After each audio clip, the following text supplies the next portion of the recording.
Hi, I'm Rachel, and this is my Author's Answer video for April 2026.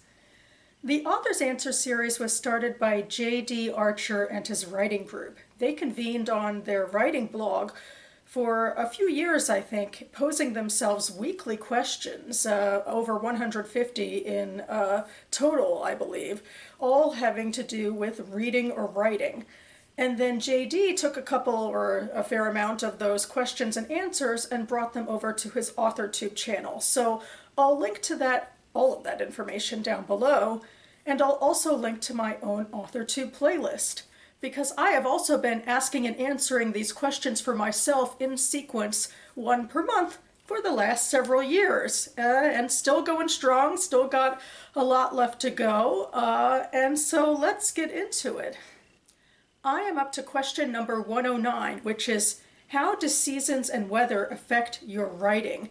I have a feeling that JD posed this question originally like at the start of winter, but for me, I'm more or less answering it at the start of spring. What do you know? And my general thought is that spring and summer weather especially might be most positive toward my writing because it stays lighter for longer. Although, in all honesty, I don't know if that necessarily actually maps to my writing practice, because I do sometimes write at night. I also do tend to think that I write better when, it's just good temperate weather outside. For example, I don't think I'd ever be able to write during a thunderstorm. I get way too distracted by the sudden noise of all of that. But in all honesty, I don't think most of the time my writing schedule is tied up to the weather or the seasons. It's tied up to where I am. I'm fortunate enough to be able to belong to a writing salon, the DC Writer Salon, and that gives me, a concentrated space where it's much easier to, disengage from my usual home habits and focus on writing. And so really, I can write pretty much whenever I'm there. Sometimes some days are better than other days, but, I do always get something done while I'm there.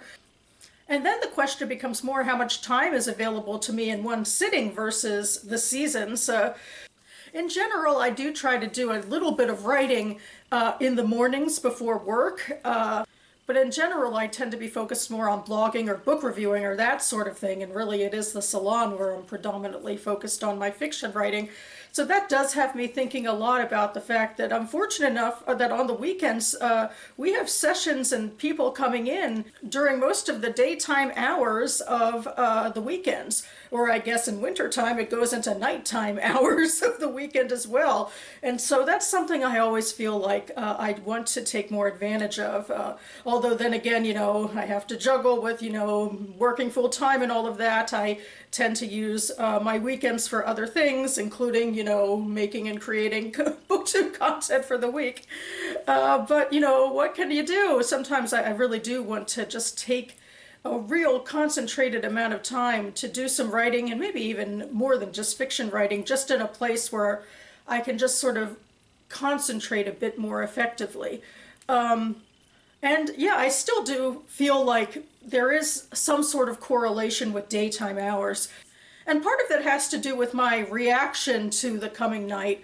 For example, when I am lazy for an entire day and it comes to be 5 o'clock, I'll feel less motivated to, get up and do something if it's dark outside. It'll feel like the day is already over. Versus in the spring and summer, it's 5 o'clock and it's still light outside. Maybe I could still encourage myself to think the day is still ongoing. So maybe that's where my convoluted answer about the seasons and weather is coming from.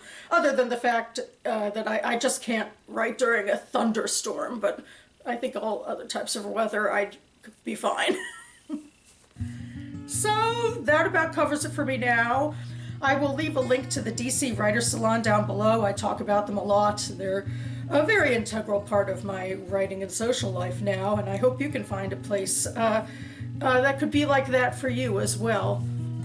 Anyway, April is also National Poetry Month, so I'm going to be back on this channel in the next couple of days to read and review this poetry collection, Requiem and Other Poems by Aharon Shabtai, so stay tuned for that. If you would like to answer this question, I'd love to hear how you respond to the weather and the seasons, but in the meantime, I do hope that you're getting through all of your creative goals, rain or shine, night or day, etc., etc. So thank you so much for watching, everyone. Keep writing, and I'll see you next time.